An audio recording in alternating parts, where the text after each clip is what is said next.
Hello, everyone, and welcome back to Radiant Moon Tarot. My name is Victoria, and today we are unboxing the Business Astrology Oracle by Kathryn Hocking, artwork by Prism Fleur.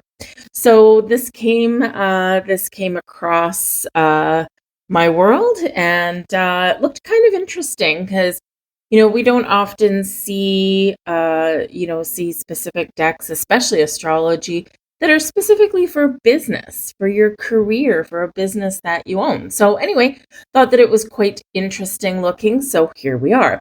So we're going to open this thing up. We're going to have a look at the cards inside and get our first overall impressions and see what these things have to say. So we will look through all of the cards, and then I typically do like to pull one and read from the book, so you get like kind of the overall flair of the messages that are contained within this. So we do have a very nice firm box here. Now how do I get into this thing? Okay, I think it's one of these. Oh, hold on.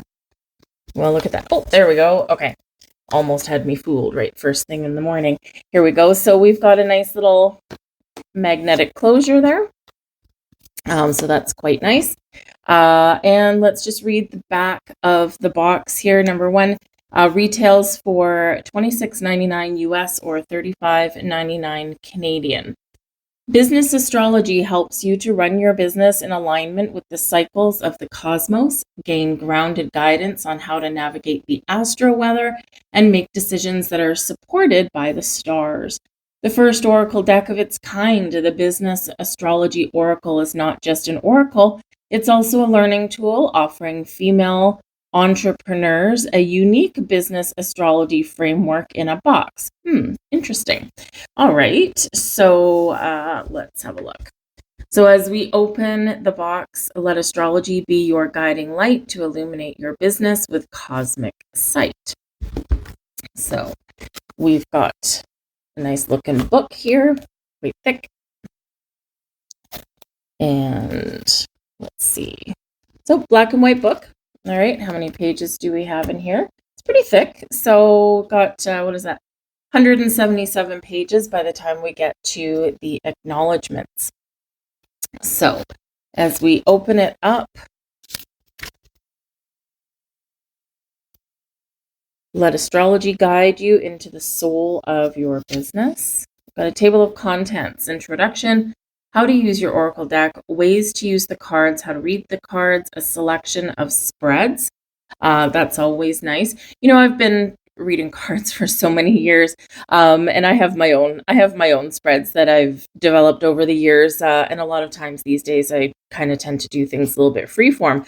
However, whenever I do get a new deck, I do find that I do like to try some of the spreads, if there are any, that are actually in the book with the deck that it came with, only because the person who created the deck, when they take the extra time and effort to put spreads in the book, I just feel that they have come up with a way or ways that the particular deck may work the best, or how they've intended it to. Of course, we can always go freeform, right? So I do like to try them. And, every once in a while, sometimes, it's like, okay, well, whatever, it's just kind of a run-of-the-mill spread. I think I've got something better. But other times it's like, oh, that little spark of inspiration. So even if you're experienced, an experienced card reader, a divination expert, give some of the ones a try. I haven't looked at these, so I don't know what they look like, but this is just kind of my take on different kind of spreads. Interpretation of the cards. We've got 12 zodiac signs, starting with Aries, going down to Pisces. We've got the four angles: ascendant, imam coeli, descendant, and medium coeli. We've got the 12 houses, the luminaries and planets. We've got the lunar nodes, the 4 elements, polarities, yin and yang, 3 qualities, cardinal, fixed, mutable, 5 major aspects, conjunct, square, sextile, trine, and opposition. Okay, there's more planetary aspects than those, but these are the major ones. The asteroid goddesses. So this is nice because we don't necessarily always get a lot of information or guidance with these. We've got Pallas Athene, Juno, Ceres, Vesta, Lilith, Chariclo, excuse me, and Fortuna. And then we've got acknowledgments about the author and about the artist. So we do have an introduction here in this book, how to use your Oracle deck. This deck contains 62 cards, and then the makeup that we just saw in the introduction or in the table of contents. And let's see, ways to use the cards. Business astrology chart. That's interesting. Business planning. You can use these cards to help with that. Learning card spreads. All right, so let's see where the card spreads are. Drawing a card, you can pull one card spread there. Tune in spread, that would be a 3-card. Lunar phase spread, monthly energy, monthly lesson, new moon intentions, opportunity, advice, full moon, and outcome. Now we've got a spread there for that. Soulful launching spread. Got a little spread for that. Oh, we've got a few in here, so that's nice. Business guidance spread. Goddess spread. There we go. And there we go. So you do have a few spreads in there. So anyway, so let's here's the messages on the cards. I've got Venus, for example, a keyword there, more keywords there if you pull this card and what it means, a question to ask yourself, and an affirmation. So let's have a look at the cards themselves, because let's face it, that's why we're here. And when we're done, we will pull a card at random and read from the book. So here we go. Pretty thick deck. And there's, how many cards in here did it say? 62, I think. Yep, 62 cards. So you can tell just by the thickness of the deck here that, the card stock should be fairly sturdy. So we can see the back. Oop, there we go. You can see the back of the deck. I'll get this out of the way because we don't need to see that anymore. I've got a nice little ribbon to pull things out. And there we go. I'll just put that to the side. All right. So there's the back of the deck. It's, I don't know how much, what kind of color the camera picks this up. It's kind of like a muted, taupey violet kind of color. I don't even know what you would call that. But anyway, quite nice there with some light effects. The card stock, well, obviously the card size, it's about a standard Oracle size. So if you've got smaller hands, you're probably going to shuffle it, the narrow side for yourself. But there we go. The card stock, we've got fairly decent cardboard stock on here, and like a semi, it's kind of like, it's not like a glossy finish, but it's not quite a matte. So it's somewhere a little in between. You can see a little bit of a glare off of there, but not anything that would derail you. So let's start to go through these and see what we've got. Let's see. Okay, here's the first one. So I think I'm going to just zoom the camera in ever so slightly. There we go. All right. So we've got Aries, Warrior Queen,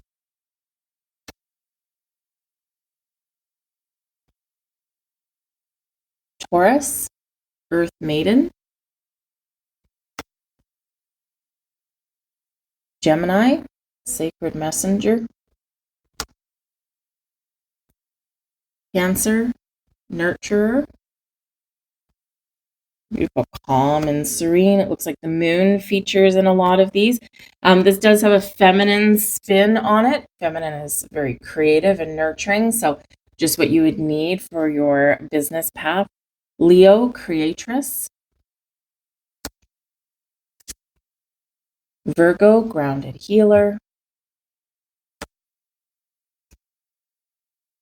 Libra, Harmonizer.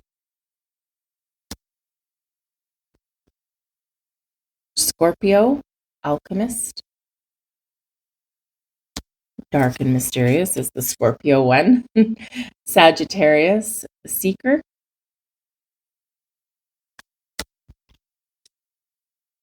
Capricorn, Sovereign.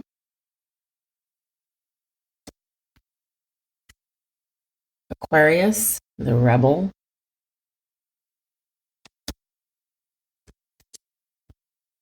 Pisces, the Mystic.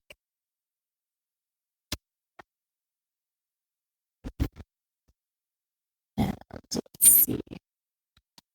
Cards are a little bit stuck together there, so I'm just pulling them apart. It's nothing unusual for a newly manufactured deck.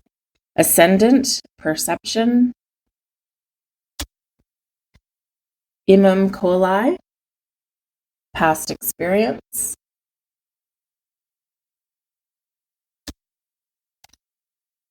Descendant, Soul Clients and Mentors.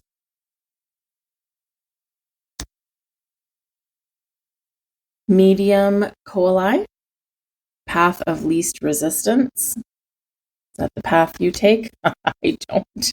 I tend to go the long way around sometimes. First house, brand. So if you're branding your business, you got to start somewhere. Second house, business financials, or business finances, I should say. Your third house is where we focus on communication.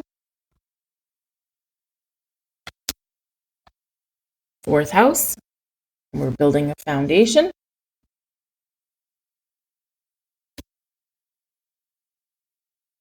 Your fifth house, very creative and pleasurable and joyful house, is curiosity,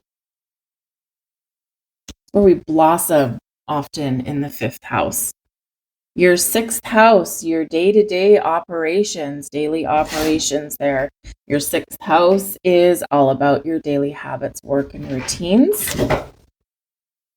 Sorry for the noise in the background there. One of my cats is jumping into a box. So, seventh house, partnerships. Your eighth house is evolution. We go so far on our business path, and then we need to stop and we need to say, hey, what do I need to change? What's going well? What's not? And we need to evolve with that. Your ninth house, expansion.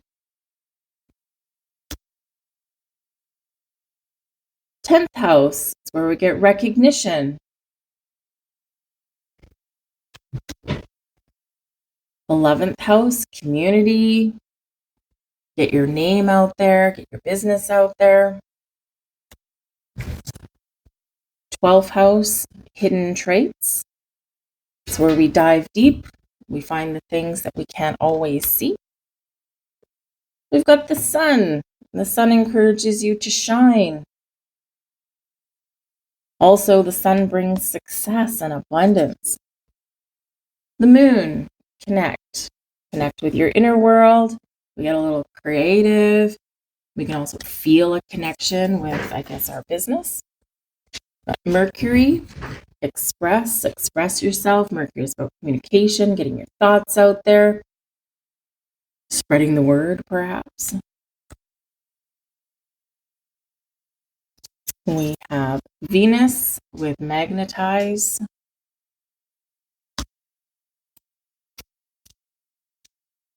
Mars, initiative. Jupiter, expansion, growth.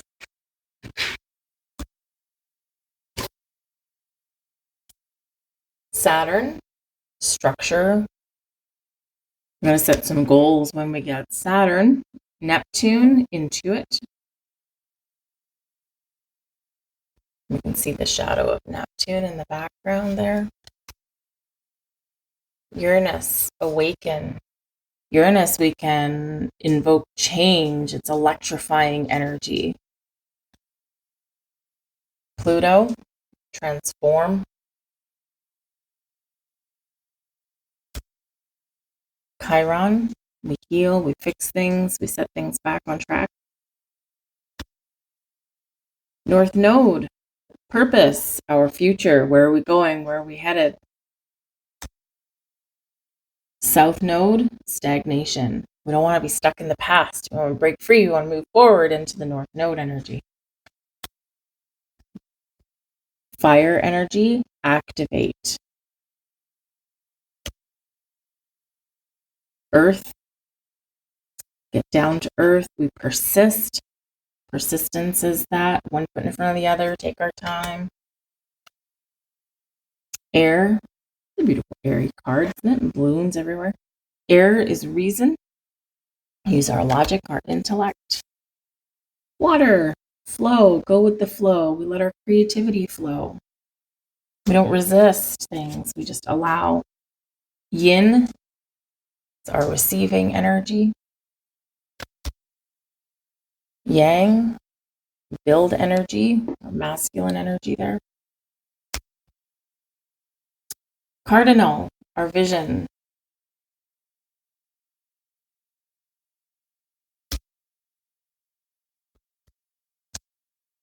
Fixed, implement.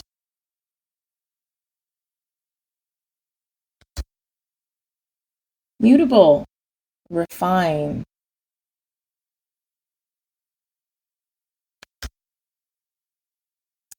Conjunct, amplify.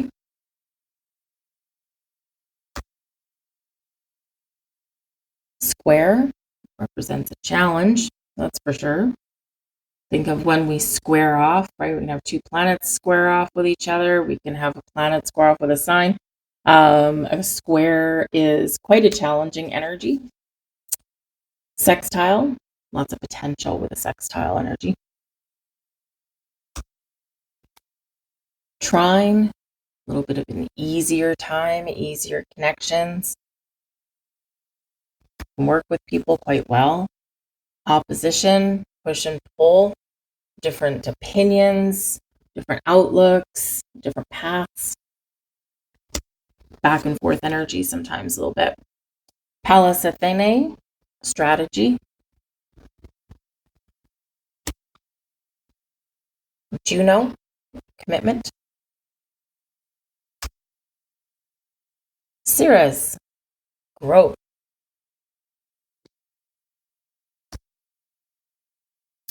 Vesta, bringing faith. Dark Moon Lilith, empowerment. Chariklo, divination. And we've got Fortuna, bringing luck. See, quite a number of people have the goddess Fortuna on their altars to bring them good luck and fortune. So there we go. They're very feminine cards. Very feminine, ethereal quality about the cards. They're beautiful. Let's choose one at random and see what the message is from there. One word about the cardstock. Okay. So I'm just going to zoom this back out just a little bit. And there we go. Okay. So one little quick word about the cardstock. So these are published by Hay House. You can see in my deck already, I'm getting a little bit of a warp. So I've noticed in about the last year or so, I don't know if it's just since they've been bought out, because I think they've been bought out by Penguin Publishing, but there's something about the cardstocks that I keep getting on these decks.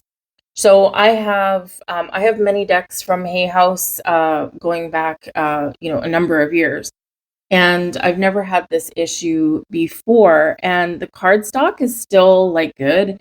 It's still sturdy and all that. I mean, like I said, I've got decks that I've had for many years, and they're not warped, they're not cracked, they're not frayed, nothing like that. However, in the last year or so, this is happening. And I don't live necessarily in like a high humid place. And in actual fact, through the winter, it's been quite dry. And like the air is dry. There's just not a lot of humidity. We still get rain and stuff like that. And my house itself is not is not humid. I don't have a humidifier or anything. So, so it's just like these just develop just the slightest warp. And for that reason, I do keep a heavier crystal on them, just to try and like keep them flattened out. But it does still keep happening. So is it like the end of the world? No. But it's just like a minor annoyance. So if that annoys you, then I will speak to that right now. But like I said, I haven't even shuffled this deck. You've seen me just pull it out of the box, and I've already got this little warp on some of them. Anyway, just a little small pet peeve of mine. If anyone at Hay House is listening, fix your warping problem. Okay, so I'm just gonna kind of fan this out a little bit. Of course, it's not like a high gloss; so they're not slippery, so it doesn't. They don't fan out super well. Anyways, I've pulled out Mars Initiative, card number 33. All right, so let's pull that out from there. Interesting that I've pulled Mars because as I have this deck, we are in Aries season. We've just had a solar eclipse in Aries, which is ruled by Mars. Great time for a lot of people to kind of get started on things, and we're at the beginning of an astrological new year. So let's read from the book and see what the message says so you get a good idea. Mars Initiative, keywords: bravery, action, taking, and drive, or bravery, action, taking, and drive. I missed the hyphen there. If you pull this card, your action, taking, motivation, and bravery likely need a boost. Aha. Are you feeling stuck or sluggish in your business? Have you become totally burnt out? Perhaps you are just not clear about the next steps towards your goal. In business astrology, Mars represents the way in which our business best takes, let me try that again. Good Lord. We are also in Mercury retrograde, by the way, so a little bit tongue-tied. In business astrology, Mars represents the way in which your business best takes action and you can harness bravery to achieve its goals. In a business chart, Mars may indicate how assertive or aggressive the company is or can be when under pressure. Often, women work against their natural action-taking style, trying to be an Aries Mars warrior queen, for example, when they are actually a Pisces or Taurus Mars and need a slower or more intuitive approach. Ask yourself, am I aligned with my natural action-taking style? How would my Mars sign take action in its most natural state? Your affirmation: I pursue my business dreams with bravery, strength, and determination. So, interesting deck. Gotta say, interested to work with this. I used to actually have my own home-based business, which was going swimmingly well until we had a nasty little pandemic there.